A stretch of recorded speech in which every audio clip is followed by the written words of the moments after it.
Florencia, Italia, 15 de septiembre del año 1974. Encuentran los cuerpos sin vida de la joven pareja de Pasquale Gentilcore y Stefania Pettini. Están en su coche Fiat 127. Fueron sorprendidos mientras mantenían relaciones por el monstruo de Florencia. El baúl de mis gatos. Siéntate a escuchar y disfruta. Muy buenas, curiosos, bienvenidos a vuestro podcast El baúl de mis gatos, donde todas las semanas hablaremos, opinaremos y nos sumergiremos en leyendas urbanas, crímenes reales e historias que nos ponen los pelos de punta. Punto número 1, muchísimas gracias porque ya somos 100 suscriptores en YouTube. Hemos pasado la barrera. En Spotify somos algunos menos, pero bueno, poquito a poco, ¿no? Esto es algo de entretenimiento, de hobby, pero me gusta saber que hay más gente que también le apasiona este mundo del true crime. Así que vamos a ir empezando. En Italia, concretamente en los años 70 y 80, en la región de la Toscana, todo es tranquilo y maravilloso. Si eres joven y estás enamorado, todo parece posible, pero hay una fuerte tradición de que hasta que no te casas, pues sigues viviendo en casa de tus padres. Las jóvenes parejas no se lo piensan dos veces y se aventuran a mantener relaciones en sus coches en lugares pues alejados de las miradas antes del día de su boda. Pero durante casi 2 décadas, el monstruo de Florencia dejó tras de sí un rastro de parejas asesinadas, llegando a sumar 16 víctimas.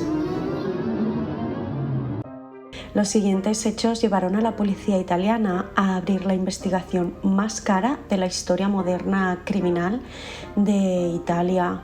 De hecho, empezó pues en los años 70, ¿de acuerdo? Y hasta hace relativamente poco, pues no se dio carpetazo, por así decirlo, pero es un misterio que sigue sin resolver. Es 6 de junio de 1981, el sol brilla intensamente y la joven pareja de Giovanni Foggi y Carmela De Nuccio deciden que ir con su coche a una colina y aparcar para mantener relaciones íntimas es el plan ideal para ese día. A la mañana siguiente, un policía fuera de servicio que pasea por la zona encuentra sus cuerpos sin vida.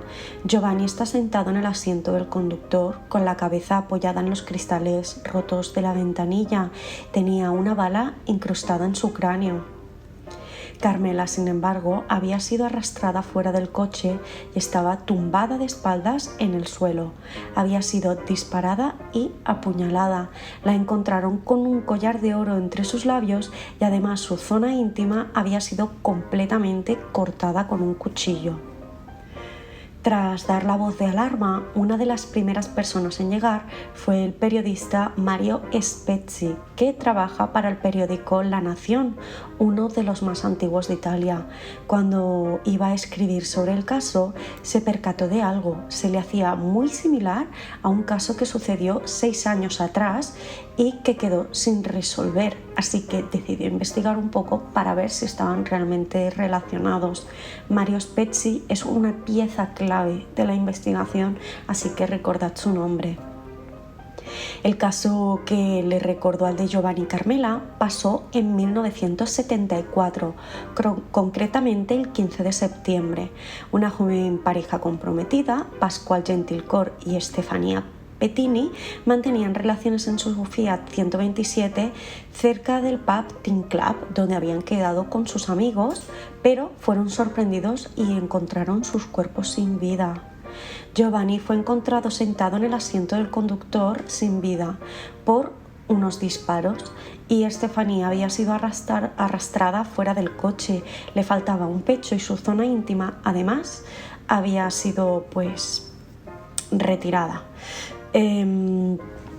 Y había recibido pues 97 puñaladas y había sido totalmente desfigurada, y también profanó su cuerpo con un palo seco de vid. Spezzi no lo dudó. En su artículo reflejó que se había usado un arma Baretta calibre 22, que el cuchillo tenía muescas y que era probablemente de buceo. Además que los casos, a pesar de haber pasado 6 años, eran muy parecidos. Eso hizo que la policía hiciera una prueba de balística y ¿adivináis qué pasó? El arma homicida era la misma en ambos casos. Ahora, dos casos que parecían aislados les había dejado ver que tenían pues un asesino en serie entre manos. Cuando la ciudad de Florencia leyó el artículo, entró en pánico y conmocionó a todos. La policía empieza a buscar testigos. A lo mejor alguien que pasaba por casualidad dando un paseo vio algo, pero parecía que la cosa iba a estar complicada. Lo que sí se sabía es que había mirones que obviamente sabían de la tradición de los jóvenes italianos enamorados y que se escondían entre la maleza para espiar a las parejas e incluso llegaban a llevar grabadoras y cámaras de visión nocturna para grabar lo que hacían. Cuando empiezan las preguntas, sorprendentemente todo el mundo estaba dispuesto a hablar y resaltó un nombre: Enzo Spalletti, un paramédico que conducía ambulancias y que frecuentaba la zona donde habían encontrado los cuerpos de Giovanni y Carmela. Al principio no lo tuvieron muy en cuenta, pero después de descubrir que Enzo había mentido en su coartada, lo convirtió pues en el principal sospechoso, y además un testigo ocular lo ubicó cerca del lugar del crimen, así que fue arrestado inmediatamente. Fue el primero en ser encarcelado por creer que era el monstruo de Florencia, pero no fue el último. La policía acusó a más personas de cometer los crímenes, siendo un completo fracaso y teniendo que reabrir el caso una y otra vez. 4 meses después de encarcelar a Enzo Spalletti, el 28 de octubre de 1981, una pareja joven, Stefano Baldi y Susanna Cambi, estaban manteniendo relaciones en su coche cuando fueron acribillados y ultimados a puñaladas en Calezano, otro municipio cercano de Florencia. Una vez más, la zona púbica de la víctima femenina había sido cortada y su cuerpo arrastrado fuera del coche. A la mañana siguiente, la madre de Susanna recibió una llamada anónima para hablarle de su hija y ella le dijo a la policía que no sabía quién era el autor de la llamada, pero que su hija le había comentado que alguien la había estado atormentando e incluso la había perseguido en su coche.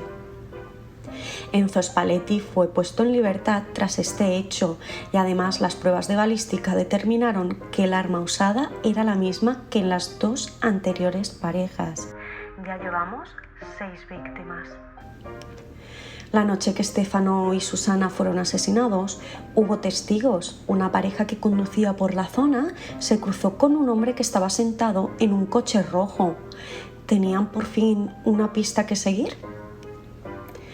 Al pasar junto al hombre pudieron ver su rostro claramente y le dan la descripción a un equipo forense que hace un boceto de este.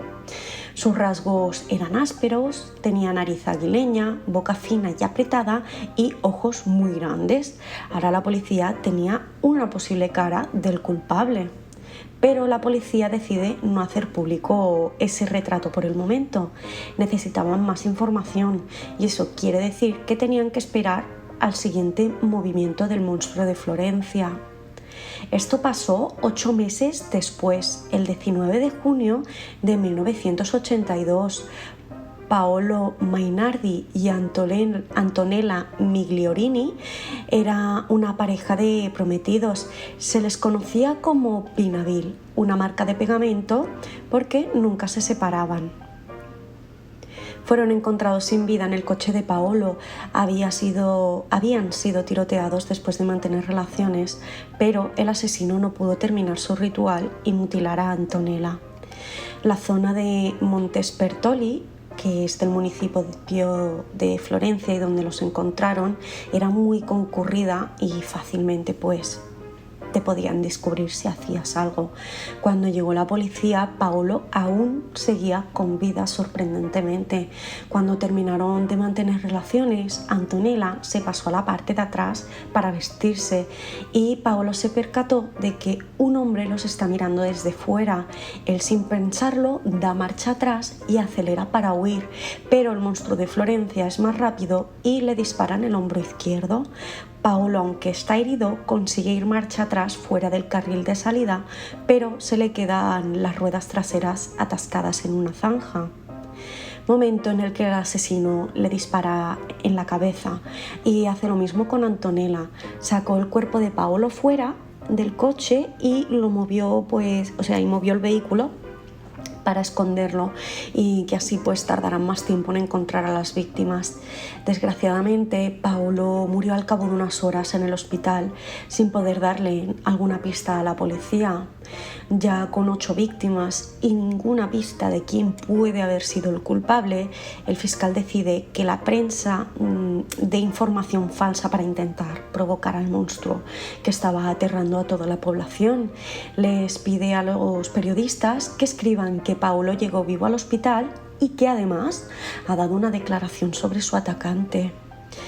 Añadido a esto, deciden no esperar más tiempo y publicar el boceto que llevaban guardando ya desde hacía unos meses. Pero esto solo genera más caos. Todo el mundo empieza a acusarse entre sí, hijos a padres, padres a hijos, el cura es culpable, el carnicero, el médico. Todo el mundo tenía algo que decir o era sospechoso. Pero Mario Spezzi, que desde el principio siguió investigando el caso, ha seguido tirando de hilos y además encontró un sobre con un recorte de un caso de agosto de 1968 y esto parecía el inicio de toda la historia. Las primeras víctimas conocidas del monstruo de Florencia son Antonio Lobianco y Barbara Locchi. Eran amantes, ya que Barbara estaba casada con Stefano Mele. Tenían un hijo en común que en ese momento tenía 6 años. Se llamaba Natalino Mele. Bárbara era conocida por sus amoríos y habitualmente Natalino llamaba a sus amantes tíos. Esa noche había ido al cine con Antonio y Natalino. Bárbara había salido con ellos, tenía una cita con Antonio y se llevó a su hijo. Cuando terminó la sesión, el niño se quedó dormido en la parte de atrás del coche, así que la pareja de amantes aprovechó para mantener relaciones y a la mañana siguiente, cuando el niño despertó y vio que su madre y su tío no respondían, bajó del coche en busca de ayuda. Natalino llegó a una casa que estaba a unos kilómetros de la escena y dijo: déjeme entrar porque tengo sueño y mi papá está enfermo en la cama. Tiene que llevarme a casa porque mi mamá y mi tío están muertos en su coche. Cuando fue interrogado, esto fue un poquito caótico. Tengamos en cuenta que es un niño de 6 años y que está muy confundido, ¿vale? Primero dijo que había llegado solo a la casa y después dijo que llegó con un tío, por lo que se sospechó que había un tercer mayor involucrado en el hecho, que lo había acompañado hasta allí. O quizás había sido el asesino quien lo acompañó. Antonio y Bárbara habían sido asesinados con una vareta calibre 22. Se culpó del asesinato a Stefano Mele, el marido de Bárbara, por el asesinato y pasó 6 años en la cárcel. Pero durante todo su encierro, a pesar de haber confesado, siguieron apareciendo más parejas asesinadas con la misma arma y siempre mantuvo, una vez fue encarcelado, su inocencia acusando a otros amantes de su mujer del brutal crimen. En el momento de los hechos, además, Stefano estaba mal de salud porque había sido atropellado por un coche que era propiedad de Francesco Vinci, otro de los supuestos amantes de Bárbara, el cual fue arrestado por violencia doméstica al colarse en casa de Mele y más tarde por ser uno de los supuestos autores de los crímenes de Florencia. Mario Spezzi, al leer este caso y ver todas las similitudes que hay entre los actuales, se queda de piedra. Lo único que no encajaba era que hubieran encarcelado a Stefano, pero él no podía ser el culpable. Estaba en la cárcel durante los primeros asesinatos y cuando salió en 1982 se fue a vivir a una casa de rehabilitación para exconvictos que es dirigida por sacerdotes y monjas, por lo que está vigilado las 24 horas del día. Al seguir investigando acerca del caso del año 68, descubrió que efectivamente las pruebas determinaron que Stefano sí había asesinado a Bárbara y además él mismo confesó, pero dijo en su declaración que había tirado el arma en una zanja. Es más, el pequeño Natalino declaró que cuando escuchó los disparos vio a su padre y que no estaba solo. Pero esa no fue la versión que usó la policía. Omitieron que Stefano no actuó solo y Spezzi decidió ir a entrevistar a Stefano Mele y en un principio le pareció un señor mayor, consumido por los años, que estaba divagando, pero le dijo algo que captó su atención. Tienen que averiguar dónde está esa pistola, si no habrá más asesinatos, seguirán matando, seguirán. ¿Plural? Claramente hubo más personas involucradas en el primer crimen y evidentemente seguían ejecutando el mismo modus operandi 14 años después. Natalino incluso le proporcionó a la policía los nombres de las personas que acompañaban a su padre. Eran Salvatore y Francesco Vinci. Pero la policía en el año 1968 tenía tanta prisa por meter al culpable confeso tras las rejas que ignoraron a los otros dos sospechosos. Además, era un niño de 6 años. Si decía el nombre de unos conocidos, podía ser casualidad. Los hermanos Vinci eran amigos de Barbara Locchi y Stefano Mele. Salvatore y Francesco eran originalmente de Cerdeña y llegaron a Florencia en 1961 junto con otros hermanos.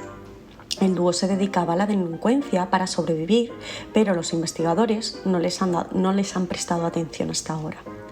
En 1982, después de que los medios publicaran que Paolo había sobrevivido el tiempo suficiente para dar una declaración, unos días después, las autoridades encontraron cerca de la costa toscana un coche cubierto de hojas y ramas. ¿Os imagináis a quién pertenecía? El propietario es Francesco Vinci. Su historial criminal en ese momento solo tiene pequeños delitos y realmente no hay nada que lo vincule con los crímenes del monstruo de Florencia, pero esto no impide que las autoridades lo arresten. Os podéis imaginar lo poco que tardó la prensa en hacer público que por fin el monstruo había sido atrapado y que Florencia podía volver a la normalidad. Pero 15 meses después ocurre algo que pone en tela de juicio que tienen a la persona correcta encerrada. El 9 de septiembre de 1983, dos estudiantes alemanes que estaban haciendo un viaje por Italia para celebrar que a uno de ellos les habían concedido una beca, fueron encontrados muertos. Todo apuntaba a que el monstruo de Florencia había cometido un error fatal. Las víctimas eran dos hombres, Wilhelm Friedrich Horst Meyer y Jens Uwe Rutsch. Fueron encontrados en su Volkswagen Samba Bus en Galuzzo, parte del barrio 3 de Florencia. Habían sido tiroteados y en un principio la policía pensó que no estaba relacionado, pero el informe de balística probó que era la misma vareta calibre 22 usada en todos los crímenes de parejas. Determinaron que el monstruo de Florencia los confundió porque Rutsch llevaba el pelo largo y rubio, por lo que debió pensar que era una mujer. Pero gracias a esto consiguieron sacar dos conclusiones. Probablemente el monstruo medía menos de 1,70 m porque esa era la altura de la ventana que atravesó la bala. Y segundo, que Francesco Vinci no podía ser el culpable porque estaba en la cárcel. Aunque esto no hace que liberen a Vinci. Lo mantienen encerrado porque les preocupa que alguien haya matado a los turistas intencionalmente para que parezca inocente. Después de todo, aunque coincidieran las balas, el crimen no tenía el mismo modus operandi que los otros. La policía, después de arrestar a parte del clan Vinci, pues por posesión de armas ilegales, consiguen una orden de registro para la casa de su tercer hermano, Giovanni, donde encuentran un bisturí, cuchillos, un montón de cuerda en el maletero de su coche y algunas notas extrañas sobre las fases de la luna.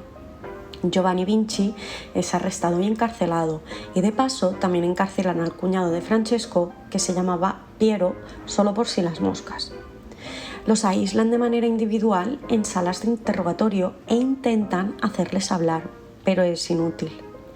Los mantienen encerrados con la esperanza de que no haya más casos e incluso dan ruedas de prensa diciendo que el monstruo, ahora monstruos, de Florencia han sido atrapados, que pueden volver a la normalidad. Pero esto no es la primera vez que se decía, ¿no? El 29 de julio de 1984 encuentran a una pareja joven en un Fiat Panda en Vicchio, un área forestal de la zona de Florencia. Eran Claudio Stefanacci y Pia Gilda Rontini. Habían sido asesinados a tiros y apuñalados. A Pia le habían extirpado su zona íntima y el pecho izquierdo. Pero hay un detalle. En esta ocasión el monstruo se llevó ambas partes del cuerpo.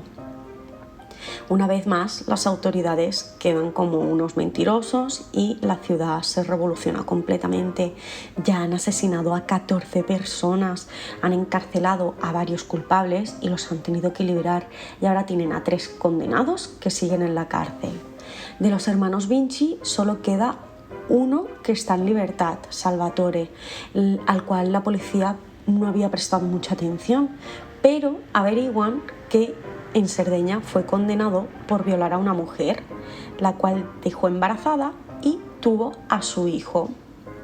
Años después, supuestamente, esta mujer, la violó, la dejó embarazada, le condenaron y él se casó con ella, ¿vale?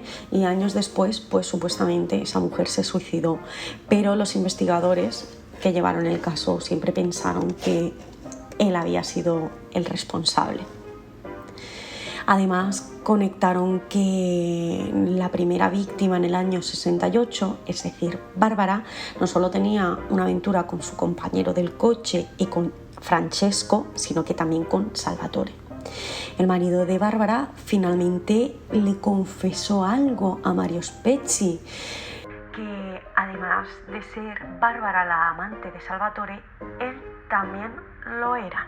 Tenía una aventura al mismo tiempo con los dos. Y además confesó que Salvatore lo había amenazado de que haría público que ellos dos mantenían relaciones si no se culpaba pues por el asesinato de su mujer. Por eso cumplió los 6 años de condena, porque no quería que nadie supiera que le gustaban los hombres. Una reconstrucción posterior del caso sugiere que el verdadero asesino hizo que Stefano disparara a las 2 víctimas una vez ya estaban muertas, para que no hubiera dudas pues, de su culpabilidad. En septiembre de 1985, una pareja francesa que estaba de vacaciones decidió acampar en el bosque de San Casciano. Eran Jean-Michel Kraviechvili y Nadine Mauriot. Ignoraron lo que ponía en los carteles que habían repartidos por Florencia, probablemente por desconocimiento de la lengua, y Nadine fue disparada y apuñalada mientras dormía. Jean-Michel fue hallado unos metros más adelante sin vida. Cuando intentaba huir, pues el monstruo le disparó. Nadine tenía sus partes íntimas mutiladas y además le faltaba un pecho. Como solo acamparon y no se habían registrado en ningún hotel, nadie notó la desaparición de la pareja, así que el monstruo de Florencia decidió tomar la iniciativa. La fiscal estatal Silvia Della Monica recibió una nota donde le contaban que se había producido un doble crimen. Se burlaban de la policía por no haber encontrado aún los cuerpos y además le mandaban un trozo del pecho de su víctima. Aunque un par de horas antes de que le llegara la carta a la fiscal habían encontrado los cuerpos, y ellos son la última pareja que aparece asesinada y mutilada, sumando la friolera de 16 víctimas. La policía, desesperada, decide procesar el único hermano que queda libre. Pero como no tienen pruebas suficientes para acusarlo de que es el monstruo de Florencia, deciden que lo juzgarán por el asesinato de su primera esposa, el que pareció un suicidio. Su hijo Antonio inclusive testificó en contra de su padre, lo odiaba, lo culpaba de la muerte de su madre y aparte de culparlo de la muerte de su madre, pues sabía que era fruto de sus barbaridades. Pero finalmente Salvatore fue absuelto por el jurado y después de eso, pues desaparece. A día de hoy nadie sabe si está vivo, si está muerto, si sigue en Italia, si se fue. Desapareció sin dejar rastro.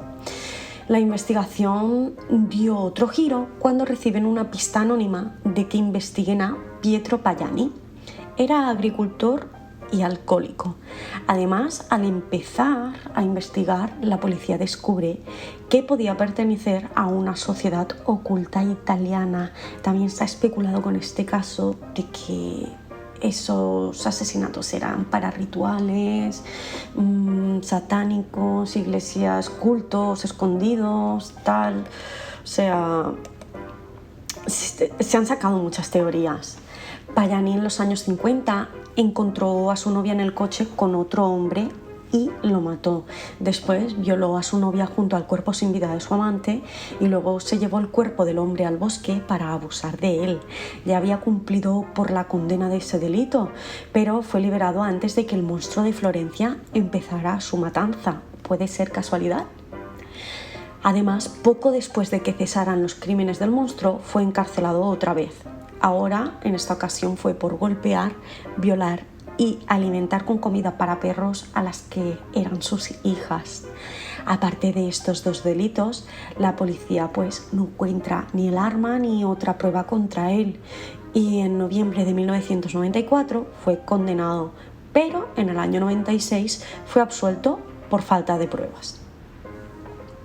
En 2006, la policía, que ya no sabe de qué hilos tirar, decide arrestar a Mario Spezzi, nuestro super periodista, que gracias a él pudieron enlazar los crímenes del 68, tal. O sea, si no hubiera sido por él, la policía seguiría perdida en el primer caso.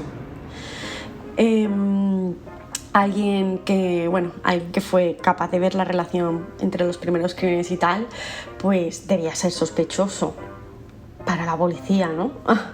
Pero fue liberado por falta de pruebas, obviamente.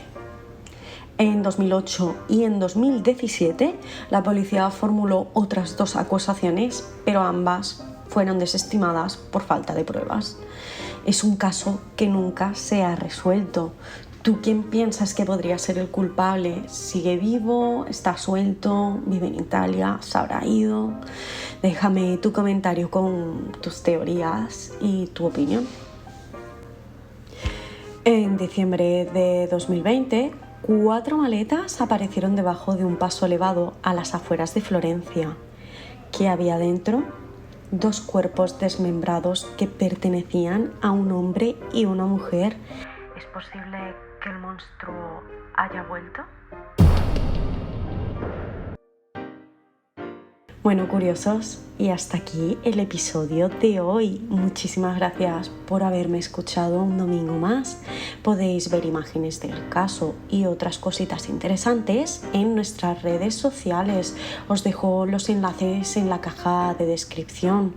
No olvides suscribirte y seguirnos, darle me gusta y dejarme tus comentarios con casos que os gustaría escuchar, vuestras opiniones y tal. Nos vemos la semana que viene en un caso más.